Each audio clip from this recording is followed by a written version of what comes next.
আজ একটা সুন্দর রেসিপি শেয়ার করে নেবো আপনাদের সবার সাথে। White mutton korma.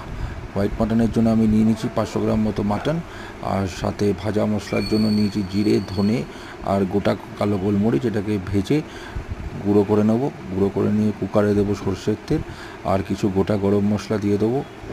দিয়ে ওটাকে ভালো করে ফ্রাই করে ওর মধ্যে দিয়ে দেবো মাংসটা দিয়ে ভালো করে ফ্রাই করব যতক্ষণ ওটা সাদা হচ্ছে। কালার চেঞ্জ হওয়ার পরে ওটা আরেকটু ভালো করে সতে করব। সতে করতে করতে ওটার থেকে একটু জল বেরোবে। জলটাকে ওই কুকারের মধ্যেই মেরে নিতে হবে। মেরে নেওয়ার পরে ওর মধ্যে দেবো আদা রসুনের পেস্ট দিয়ে অল্প একটু নুন দেবো। নুন দিয়ে সেটাকে আবার ভালো করে সতে করব। সতে করে এবার দিয়ে দেবো কিছু কাঁচা পেঁয়াজ আর কাঁচা লঙ্কা, ওটাকে পেস্ট করে দিয়ে দেবো। দিয়ে ওটাকে ভালো করে আবার সতে করব।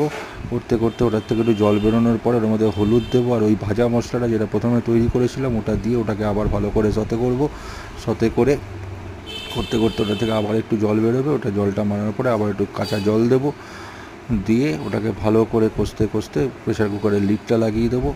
5টা সিটি দেবো। সিটি দেওয়ার পরে ঢাকনাটা খুলে ওটাকে আবার একটু ভালো করে নেড়ে চেড়ে ওর মধ্যে দেবো দই দিয়ে একটু ভালো করে কষে আবার সতে করে ওটাকে ভালো করে নেড়ে চেড়ে দইটাকে মিশিয়ে দেবো।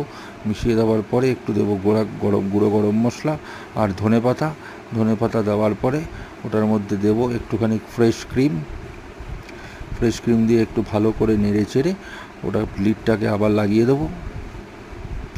লাগিয়ে দেওয়ার পরেই তৈরি হয়ে গেল আমাদের হোয়াইট মাটন কোরমা। দেখুন কি সুন্দর হয়েছে। আর লাস্টে দেবো একটুখানি কয়লা আর ঘি দিয়ে ওটাকে বন্ধ করে দেবো। আর একদম শেষে দেবো আদা জুলিয়েন কাট আর ধনেপাতা কুচি।